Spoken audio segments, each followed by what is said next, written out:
pessoal! Nas aulas passadas, trabalhamos a questão do conhecimento e do método no Espiritismo, mencionando a epistemologia própria das ciências sociais e assim analisamos os avanços e superações do método de Kardec.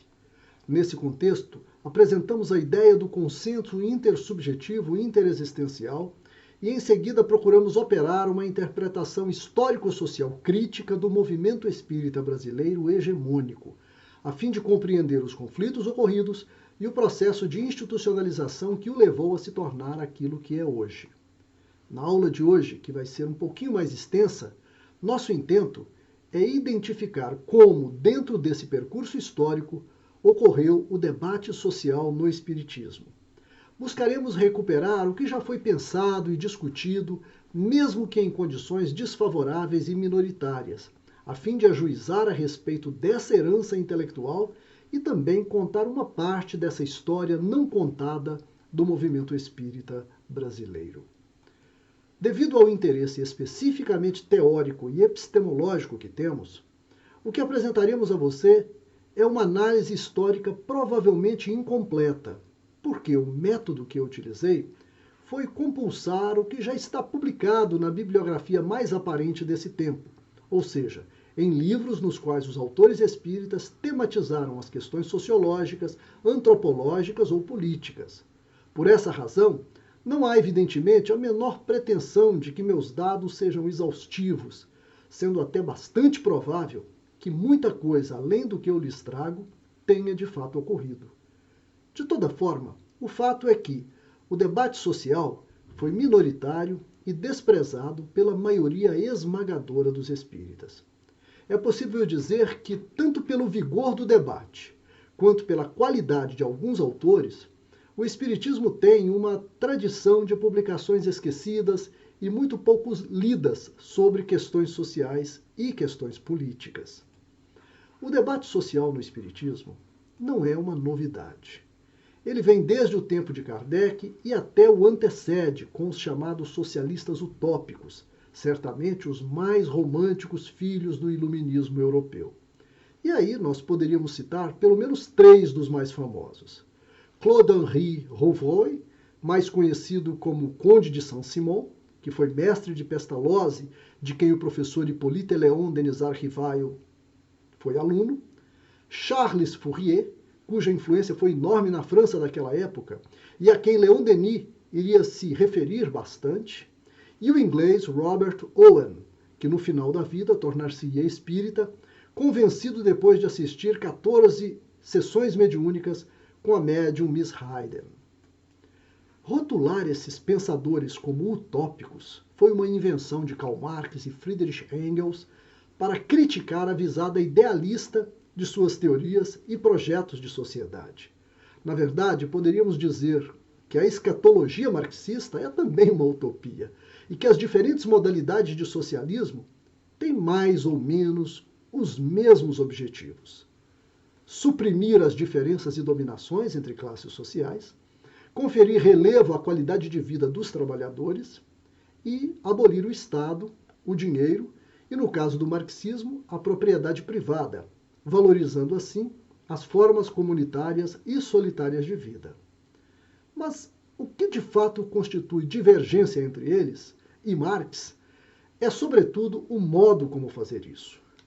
Enquanto o marxismo é revolucionário, isto é, defende que a transformação deve ocorrer de forma violenta, implantando-se uma ditadura do proletariado como uma forma intermediária de sociedade, os socialistas utópicos confiavam numa evolução pacífica, na qual as mudanças são provocadas pelo convencimento de todos a partir da crença de que a verdade sempre acaba por triunfar.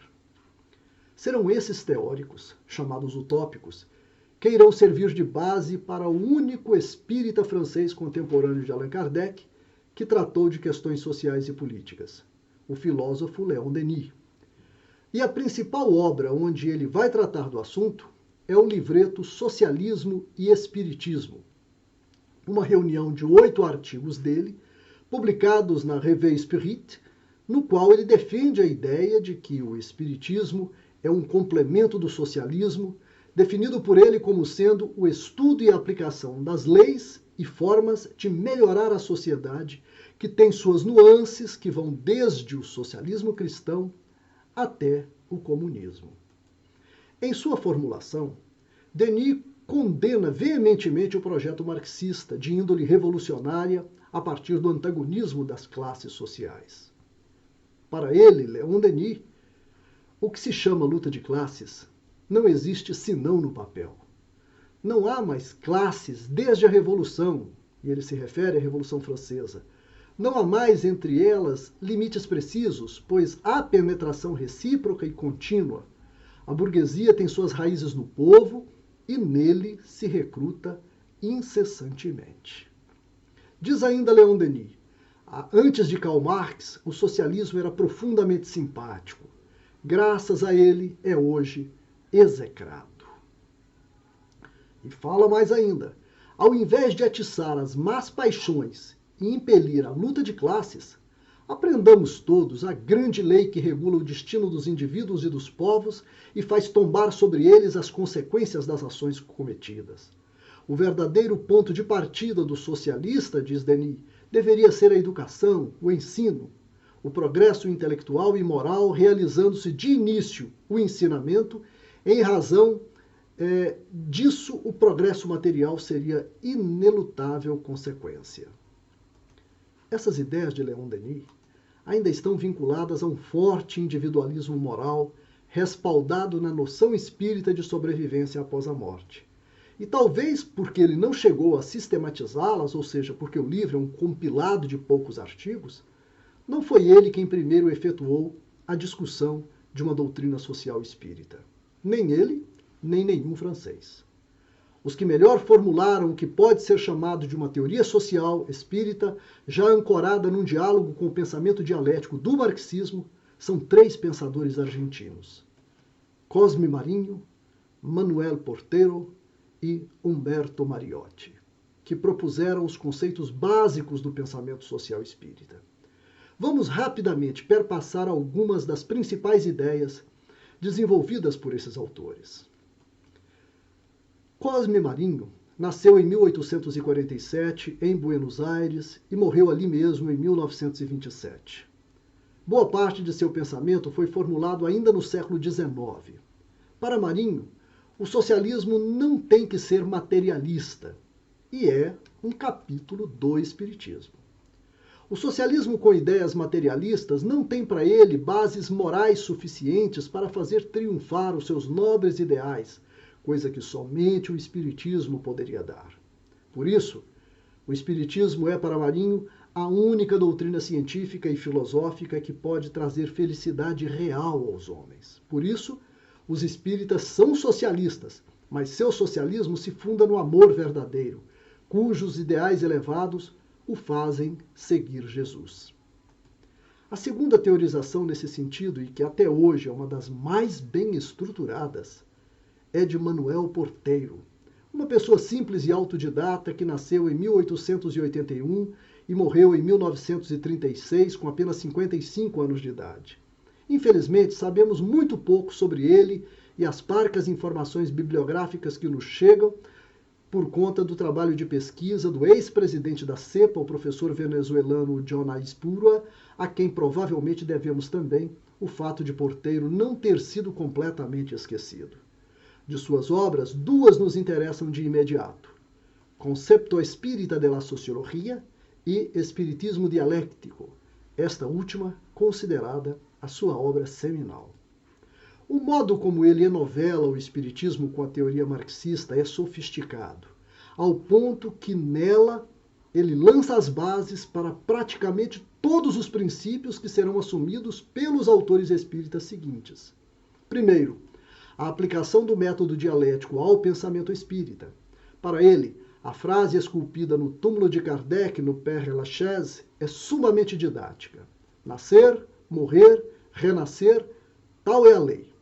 Que significaria uma formulação de tese, antítese e síntese da dialética. E, nesse sentido, Porteiro critica o materialismo histórico por rejeitar a sobrevivência e a reencarnação, o que vai ser dito depois por Humberto Mariotti e por Herculano Pires. Será Manuel Porteiro que irá também apresentar a relação corpo-espírito como uma relação dialética, ampla e aberta, e com base nesse raciocínio, rejeitar a ideia de pagar dívidas como explicação das desigualdades e das injustiças sociais. Segundo ele, não temos que ir buscar as causas hipotéticas que derivam de anteriores existências e que supõem que se produzam a fome e a miséria, mas as causas morais que as façam desaparecer. Porteiro considera que a missão do Espiritismo é construir uma sociedade nova, razão pela qual não pode se limitar a falar com espíritos, fazer caridade e curar enfermidades. Ao homem cabe o imperativo da ação, diz ele, e assim, contra o espiritismo romântico e literário das obras mediúnicas, ele propõe criar cátedras de sociologia nas federações espíritas, desenvolver uma imprensa que propague a busca da sociedade sem classes, proclamar a igualdade dos direitos da mulher, defender a paz pelo combate às guerras e abolir a pena de morte. Um aspecto interessante de seu pensamento era a defesa que ele fazia de uma revisão das obras fundamentais do Espiritismo, segundo ele, para sanear seus erros. Ele pensava o Espiritismo como uma doutrina não religiosa, progressista e dinâmica. Jonás Purwa interpreta que sua veneração por Kardec não significava uma atitude de incondicionalismo ou de anquilosamento doutrinário. Muito pode ser dito e discutido sobre o pensamento de Porteiro, mas para isso teríamos que ampliar muito o tempo que dispomos nesse curso. Ao invés disso, falemos rapidamente do outro argentino que deu prosseguimento ao trabalho de Porteiro, que foi o professor e filósofo Humberto Mariotti, que nesta imagem aparece com Manuel Porteiro, com quem ele conviveu bastante, partilhou ideias. Mariotti, em sua principal obra, chamada O Homem e a Sociedade numa Nova Civilização, cujo título original em espanhol era Parapsicologia e Materialismo Histórico, lamenta que o conceito de espírito tenha sido objeto de superstições e, em seguida, justificativa para injustiças sociais cruéis. Para ele, Karl Marx e Allan Kardec representaram as duas grandes inquietudes do mundo, os fenômenos social e espiritual. Mas, infelizmente, diz ele, Marx esboçou um indivíduo sem vinculação com o espiritual e o eterno. Acreditou que o espírito constituía um embaraço para o advento da sociedade sem classes, porque tanto o filósofo quanto o religioso aplacavam as reivindicações dos oprimidos, falando-lhes de uma felicidade ultraterrena. Se Marx nos legou uma falsa imagem de homem, foi devido ao procedimento moral dos que se chamaram espiritualistas e cristãos, e que, em vez de estarem com a mensagem do Cristo e, consequentemente, com os pobres, despojados e explorados, estiveram com os poderosos e com os afortunados. Mariotti, então, trabalha para conciliar as duas doutrinas, certo de que estava trabalhando com a vinculação de duas realidades inseparáveis, a justiça social e a justiça espiritual. Para ele, o homem kardecista é um ser que se relaciona, razão pela qual o fenômeno social tem suas bases no fenômeno espiritual. Ele enxerga ainda que o perispírito relaciona modos de produção e modos de evolução, integrando a luta de classes com as classes de luta. Numa futura e nova sociedade, Mariotti enxerga que as pessoas se emancipariam da noção de propriedade, passando a percebê-la, a propriedade, como um objeto de encarnação. Nesse contexto, diz ele, a doutrina espírita desenvolve um conceito de homem que reencontra a história e constrói um mundo melhor para reencontrar-se a si próprio. Um homem que não teme a objetivação do mundo e da economia, pois reconhece que a encarnação ela é já em si uma objetivação. E, enfim, relembra Kardec, quando Kardec diz que é aos deserdados, mais que aos felizes do mundo, que o Espiritismo se dirige. E com base nisso, defende que o Espiritismo pode desenvolver um extenso programa referente à justiça social, à democracia e à liberdade. Humberto Mariotti recebeu no Brasil o apoio de Herculano Pires para publicar e divulgar seu pensamento. Herculano chegou a escrever um extenso prefácio a uma de suas obras, que vale quase um livro à parte, sob o título Espiritismo Dialético, no qual assimila a interpretação marxista de Mariotti por um viés evolucionista, não revolucionário. Mas não foi nem Herculano nem Mariotti que introduziram a discussão social no espiritismo brasileiro.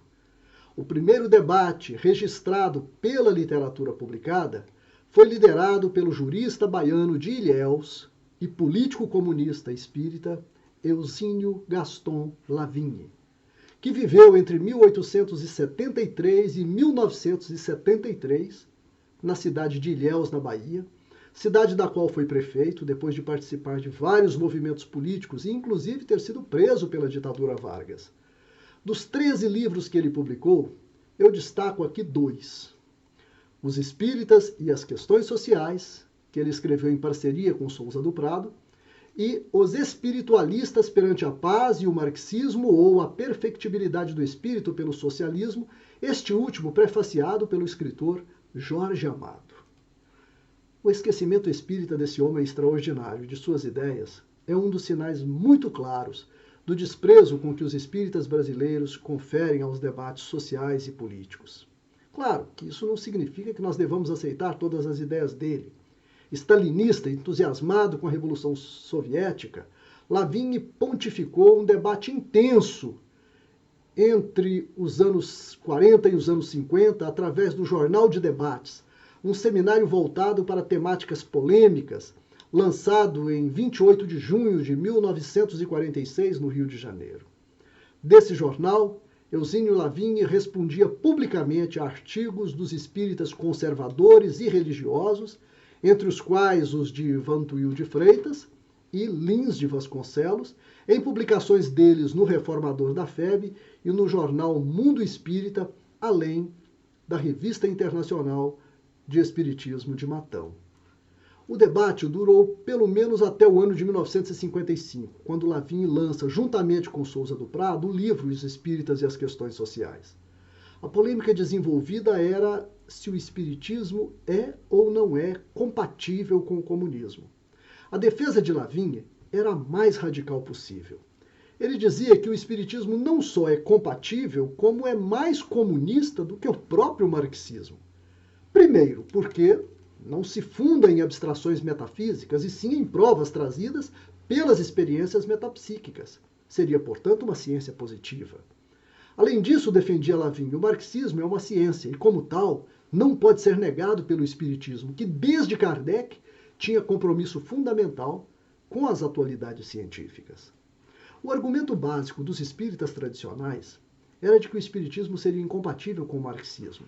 Por quê? Porque o marxismo era materialista e ateu.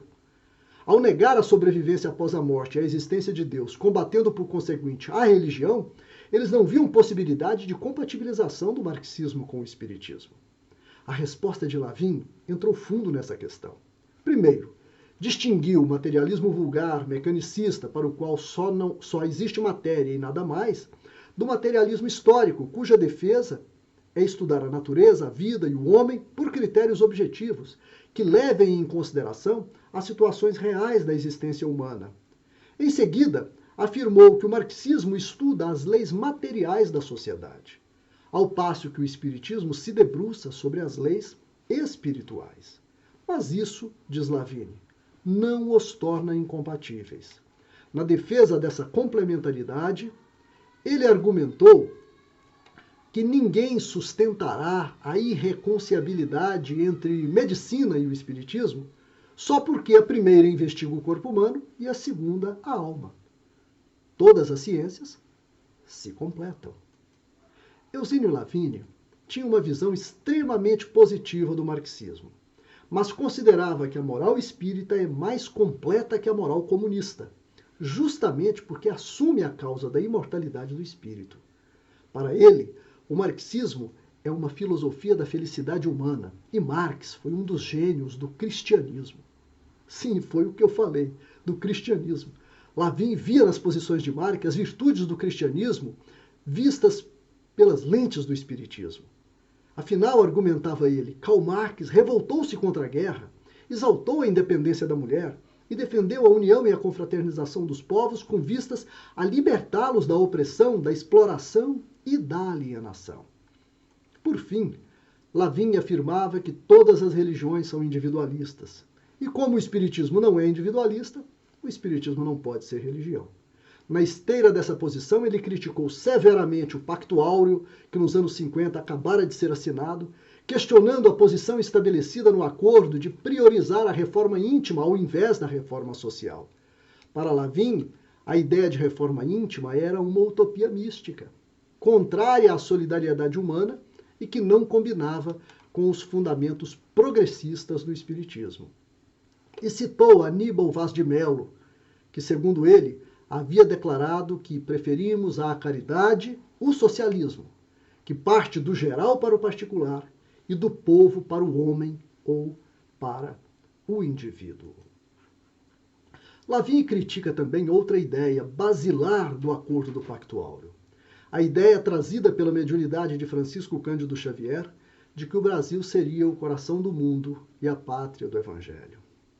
Essa noção, que os antropólogos Aubrey e Laplantine chamariam de Brasilodisseia, num paralelo com o relato mítico da Odisseia de Homero, foi contestada por Eusínio Lavín com um argumento que fazia muito sentido na época, mas de modo nenhum poderia ser sustentado hoje.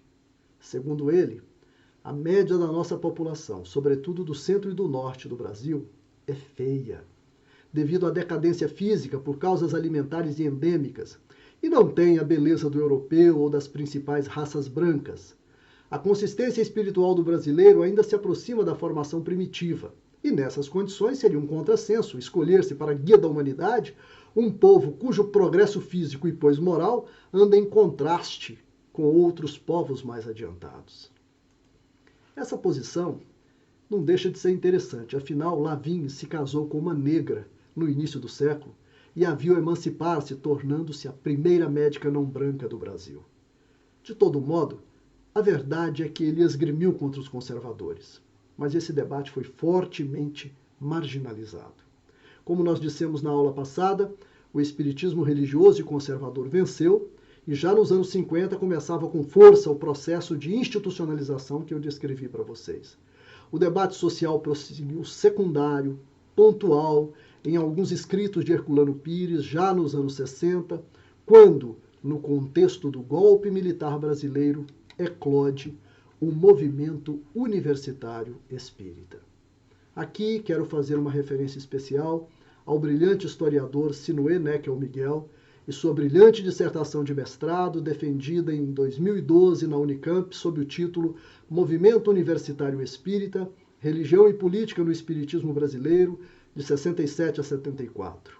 Nesse trabalho, Sinué Miguel relata a ação do movimento universitário espírita, inspirado, por um lado, nas leituras do psicanalista e sociólogo alemão Erich Fromm, pertencente à Escola de Frankfurt, e, por outro, nas leituras dos textos espíritas recém-publicados de Herculano Pires e Humberto Mariotti.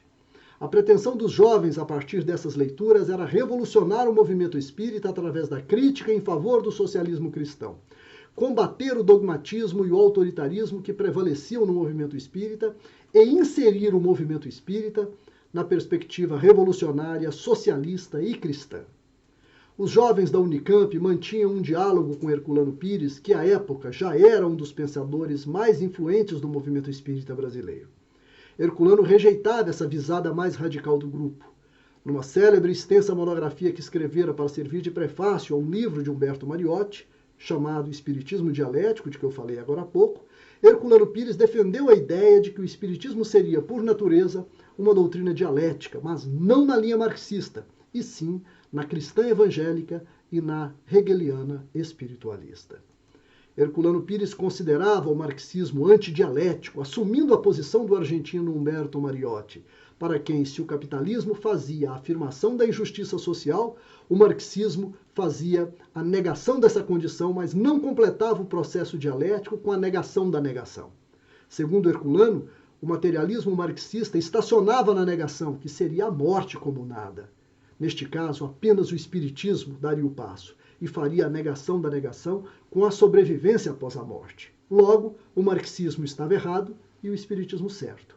Era, pois, dizia Herculano, o espiritismo quem deveria fazer evoluir o marxismo, e não o contrário. O próprio Herculano, escrevendo a Deolindo Amorim, contou que admoestou várias vezes os brilhantes jovens universitários, mas não foi seguido por eles, razão pela qual os denunciou num artigo a fim de desmascará-los, como ele afirmou, o que fez com que a ala conservadora do movimento espírita na época se fechasse para eles.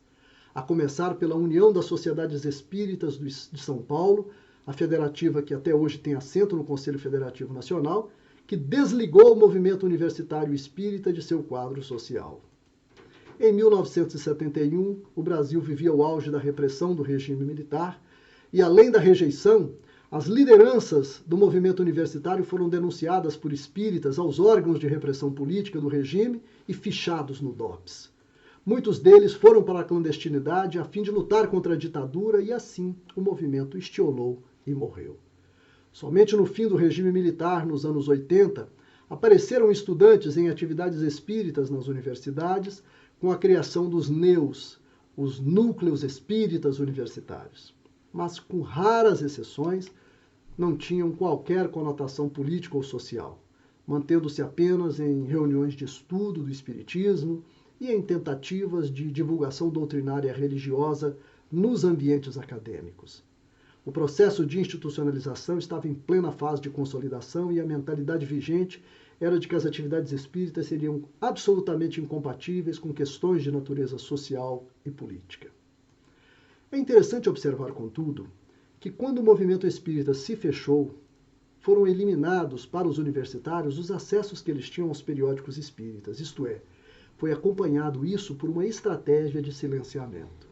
Aliás, a imprensa espírita cumpriu também um papel na institucionalização do movimento como parte dos ritos de divulgação. O espiritismo brasileiro, pessoal, tem a maior e mais abundante imprensa religiosa do país e talvez do mundo. Entretanto, a diversidade dessa imprensa é bastante pequena, pois a esmagadora maioria dos jornais e revistas espíritas segue o modelo da imprensa de artigos de opinião com pouca notícia, nenhum jornalismo, isto é, os gêneros reportagem e debate são praticamente ausentes. Juntamente com a literatura, a imprensa espírita é um dos lugares onde a ideologia da pureza doutrinária atuou mais fortemente.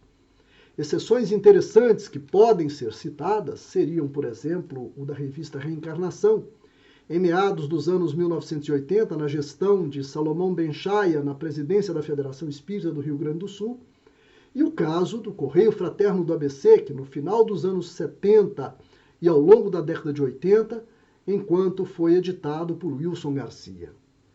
Mas essas experiências duraram pouco e servem só para confirmar a regra.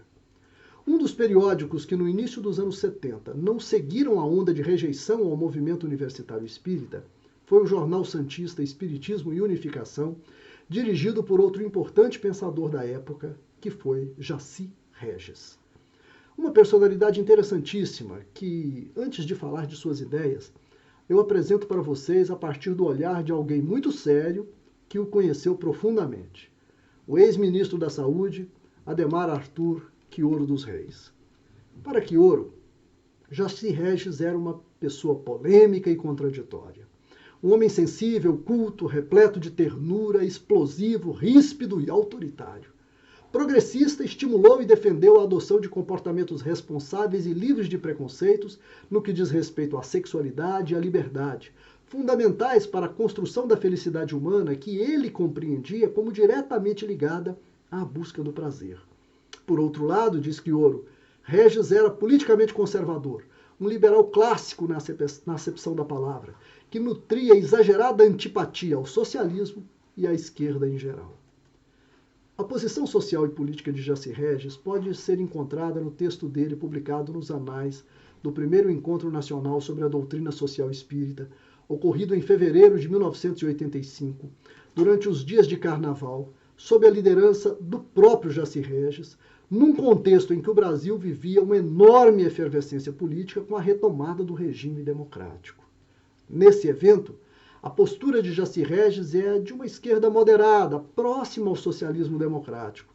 Para ele, o espiritismo tem uma visão específica do homem e do mundo que deve ser levada em consideração qualquer que seja a contribuição a ser dada para a construção de uma visão social. Essa visão exige que se supere a polarização entre o indivíduo e a coletividade, sendo, portanto, ingênua a posição de que seja possível evoluir o indivíduo sem o social, e diz ele que, na visão espírita, a evolução só se processa pelo conflito do eu com o meio. O social engloba o indivíduo, mas não elimina ou impotencializa. A evolução supõe simultânea e, consequentemente, um ato solitário, o da decisão pessoal, que é o exercício do livre-arbítrio, e uma ação solidária para a concretização do processo social no real. Mas Jaci sabia que Allan Kardec não acreditava na evolução social sem que o espírito fosse mudado, porque se baseava no fato moral. Allan Kardec acreditava que o Instituto da Reencarnação faria a justiça pela ordem natural das coisas. E, além disso, pensava na atuação espírita como educação, e não como revolução ou legislação. Nesse sentido, ele pondera que a análise de Kardec, ou a confiança que ele tinha no fato moral, é, nesse caso, restrita. Em face disso, Jaci Regis se posiciona. Segundo ele, o futuro deve ser uma sociedade sem classes, mas não pela ditadura do proletariado. Para ele, a filosofia social espírita leva ao socialismo, mas com a condição inegociável da democracia. Os anos 1980 no Brasil foi um período de grandes mudanças, demarcadas pela finalização do regime militar e pela redemocratização do país, em meio a um forte desequilíbrio na economia, com a inflação chegando até 80% ao mês. Mesmo assim, o país não apenas se democratizou, como foi capaz de produzir uma nova Constituição, elaborada por uma Assembleia Constituinte eleita e, na sua promulgação, batizada como sendo a Constituição Cidadã. Num contexto assim, é compreensível que o debate social surja inflamado, e não somente do lado dos espíritas progressistas, mas também do lado conservador. Em 1991, logo após a queda do Muro de Berlim, a Federação Espírita Brasileira lança em primeira e única edição o livro Estudos de Filosofia Social Espírita, de autoria do educador curitibano Ney Lobo, que adotou um método extremamente sistemático para comparar as ideias marxistas com as ideias de Kardec a partir de uma leitura praticamente teológica de Kardec, a fim de posicionar o espiritismo em face do pensamento marxista. Apesar de convergir no método com a experiência tradicional do espiritismo, o trabalho do professor Ney Lobo teve uma única edição e atualmente não faz mais parte do catálogo da editora da Federação Espírita Brasileira. É interessante observar, depois de todo esse percurso histórico, que todas, literalmente todas as discussões sociais havidas no espiritismo foram relacionadas ao socialismo, seja o modelo utópico, mais relacionado a um liberalismo democrático, seja o modelo marxista, de ideias filosoficamente mais estruturadas e densas. Nem mesmo Ney Lobo, que utiliza um método bastante alinhado ao recente dogmatismo espírita institucionalizado e identifica inúmeras diferenças entre as ideias marxistas e o que poderia ser os conceitos que Kardec deixou nos fragmentos descontextualizados de texto que Lobo reuniu sobre cada assunto, nem mesmo Ney Lobo fugiu a algumas desconcertantes posições espíritas alinhadas com o marxismo ou com as ideias socialistas. Por isso, várias questões podem ser levantadas neste momento para o pensamento social espírita. Por exemplo, quais conceitos podemos aproveitar do pensamento construído por esses autores que nos antecederam para estabelecermos uma base científica contemporânea para a teoria social do espiritismo? É o espiritismo uma doutrina de tipo marxista ou liberal? Pensamento social espírita tem lado? Uma identidade espírita autêntica exige quais tipos de decisão social e política? Essas são algumas perguntas que nós faremos não só na próxima, mas nas próximas aulas desse curso. Estejamos, portanto, juntos porque agora sim o debate deve começar. Ficamos aqui, portanto, agradecendo a participação de todos os que têm permanecido e lembrando sempre de me enviarem as perguntas com antecedência para possibilitar uma reflexão mais calma para o e-mail contato@celivrepensar.com. Então, até sábado e fiquem com Deus.